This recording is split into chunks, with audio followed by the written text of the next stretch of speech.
हो कबीरा खड़ा बाजार में लए लुकटिया संग।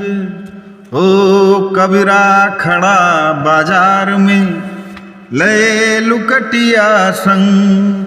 हर जो घर फूके आपनो चले हमारे संग, चले हमारे संग।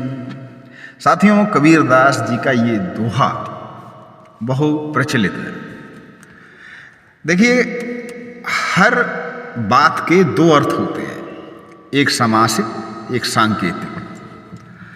सांकेतिक ये होता है कि सीधे सीधे समझ में नहीं आता, लेकिन उसका संकेत यही होता है, अंडरस्टूड होता है, उसका अर्थ लगाया जाता है। और समासिक जो भी बोला जाता है एज इट। तो कबीरदास जी ने कहा है कि कबीरा खड़ा बाजार में लय लुकटिया संग, और जो घर फूके आपनो चले हमारे संग। तो अगर सीधा सीधा अर्थ ये है कि अपने घर में आग लगा दो, अपने छप्पर में आग लगा दो, झोपड़ी में आग लगा दो, उसके बाद कबीरदास जी के साथ आप जाएं। यानी कि कबीरदास जी के साथ उनका सत्संग करने के लिए, उनका चेला बनने के लिए कहें कि कबीरदास जी ने शर्त रख दी कि पहले अपना घर फूंको, घर में आग लगा दो, उसके बाद ही हमारे साथ चल सकते हैं। या थोड़ा और भी इससे अपग्रेड करें तो लोग समझ सकते हैं कि इसमें नुकसान है। कबीरदास जी कहना चाह रहे हैं कि सब कुछ छोड़ दो, सब कुछ त्याग दो, उसके बाद हमारे साथ चलो। तो साथियों, मुंशी प्रेमचंद ने कहा है कि हिमालय में जाकर ध्यान करना सरल है, गृहस्थी में रहकर ध्यान करना, अपने को साधना कठिन है।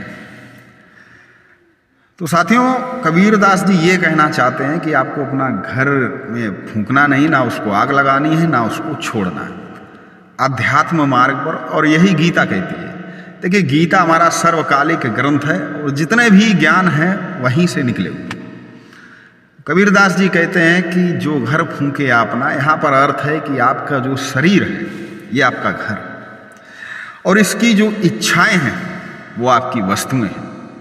तो उनको आपको जलाना है, उनको फूंक देना है, उनको खत्म कर देना है, और तभी हमारे साथ, यानी कि जो हमारी शिक्षाएं, हमारा जो अध्यात्म का मार्ग है उस पर आप चल सकते हैं।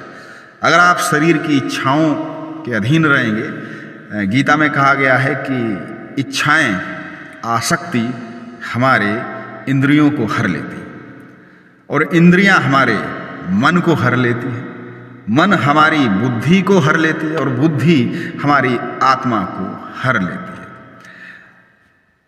अब बुद्धि अगर हम सत्कार्य में लगाएंगे, सन्मार्ग में लगाएंगे, परमात्मा के मार्ग में लगाएंगे, तो हमारी आत्मा बुद्धि के साथ परमात्मा के मार्ग पर चलेगी और आत्मा का परमात्मा से मिलन होगा। तो कबीरदास जी भी यही कहते हैं कि आपकी जो इच्छाएं, आपका जो ये शरीर रूपी घर है, इसमें आपने जो बहुत सारी इच्छाएं भर रखी हैं, इनको आग लगाना पड़ेगा। जब इनको आप आग लगाएंगे तभी आप हमारे साथ चल सकते हैं। तो साथियों, कबीरदास जी के बहुत सारे दोहे हैं जिन पर चर्चा होनी है। आप हमारे साथ जुड़ें और हम आपसे इस संबंध में उनकी जो शिक्षाएं हैं, उनके जो दोहे हैं, उन पर हम चर्चा करेंगे।